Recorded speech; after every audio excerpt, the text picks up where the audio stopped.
Magandang araw mga kaibigan.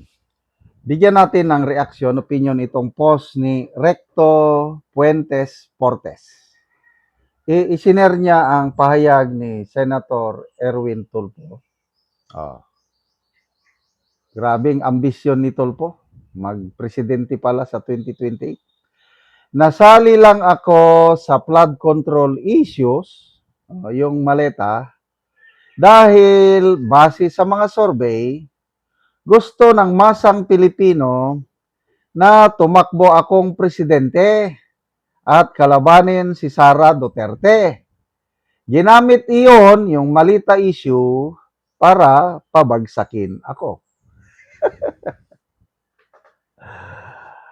Ay, na nakakatawa itong Erwin Tulfo na ito. Malakas daw siya sa mga survey. Panawagan ng masang Pilipino. Tumakbo siya. Ang tanong, ilan? Ang masang Pilipino na gusto siyang patakbuhin. Depende. Gusto ng 1,000, 2,000. What is 2,000? O kahit 10,000. O kahit 100,000. What is that? 100,000 compared to millions ng botante. Ilan bang voters natin? I think correct me if I'm wrong, more or less nasa 50 million ang ating voters. Kasi sa 2022 na national election, kung naka 31 million si BBM, 15 million si Lenny, so ilan na yan? 48, tama? 31, 48. I think naka 3 million si Manny Pacquiao, 50. Diba? So, more than 50 million. Sabi na lang, 50 million. 100,000 lang ang masang Pilipino. Hindi naman niya sinabi dito kung anong survey.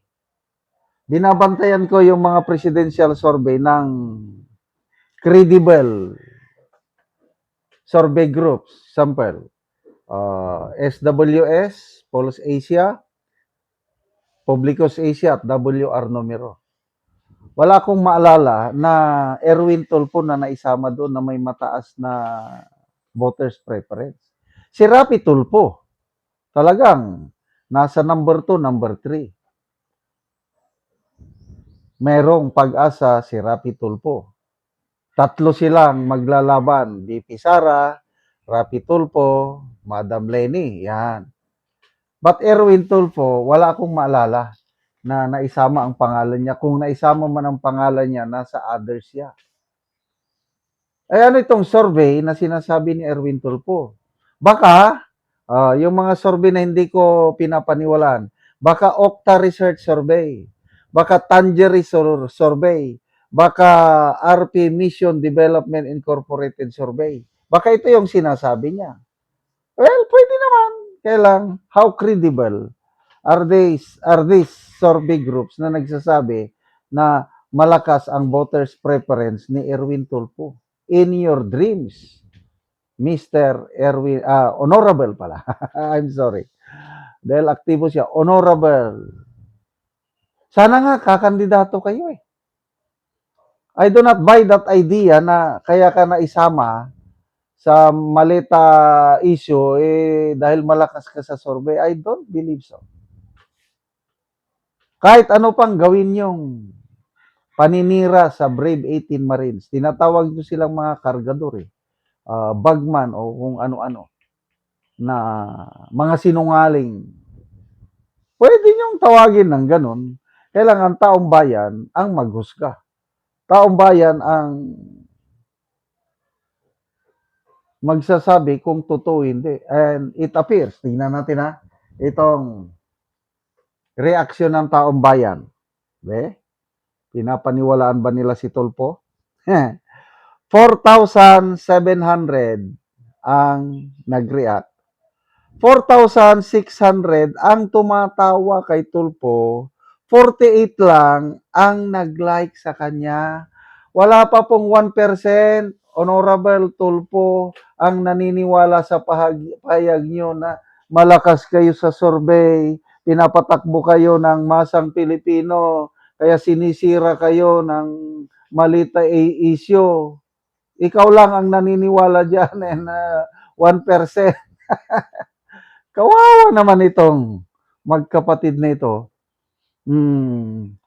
Ang dami ng batikos nila ngayon. Kung may dalawang senador na as of now, highly batikosized. Binabatikos itong magkapatid na Tulfo dahil sa pangmamaliit nila sa Brave 18 Marines. Pero mo yan, tawagin mong kargador. Dalawa ang kanyang na-insulto eh. Yung mga kapatid nating kargador na nagbabalat, buto, pawis, marangal. Yes!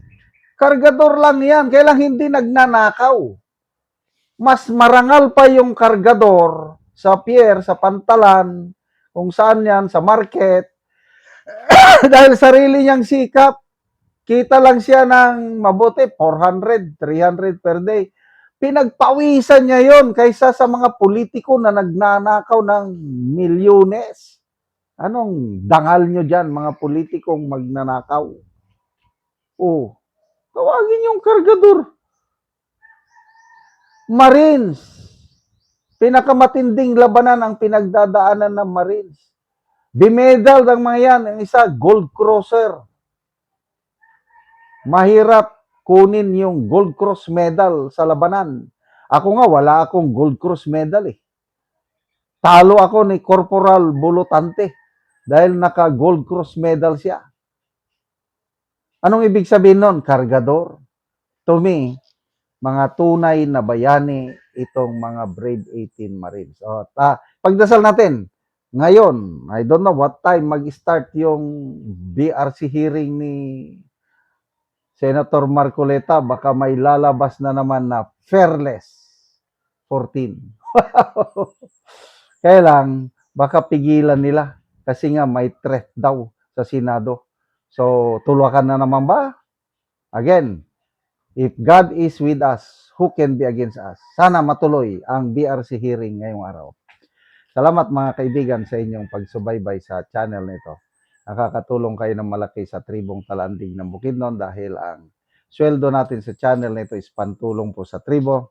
Namimigay tayo ng libreng yero at pako para makapagpatayo sila ng mas maayos na tirahan. Kaya panoorin ninyo ang video na ito.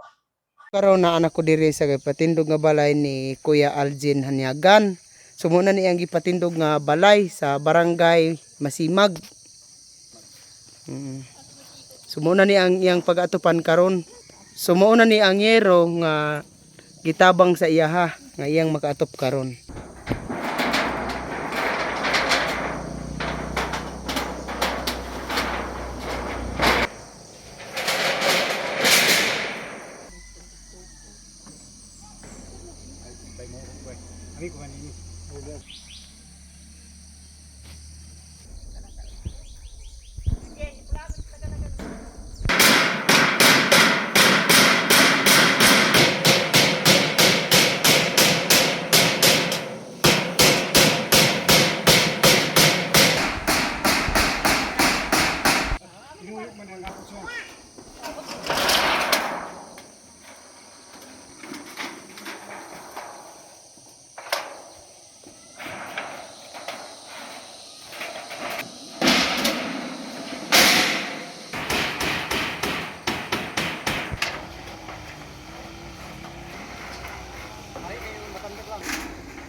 Og karon naman na gid sa pag-atop ang ginatabang nga yero, so makita gid nato nga nakaatop na gid sila sa ilang gipatindog. May buntag, salamat kayo sa Ginoo unang-una. Kay siya ang naghatag sa tanang butang. Salamat kayo Dios sa imong gihatag nga kuan. Tao nga imong gipialan para makatabang sa mga pagpatindog sa among mga balay. Tagaan mi og napulo kasi. Salamat guys, nag-donate and more power. And God bless. Katabangan. kay daghan pananginan na. So dinhi lang Hanyagan family. Salamat kayo kuya. Apa ko yung mga isuong gani nga kapag inalan og sinja po para makapatindog o balay. Salamat kayo. Dinhi lang. Daghang salamat o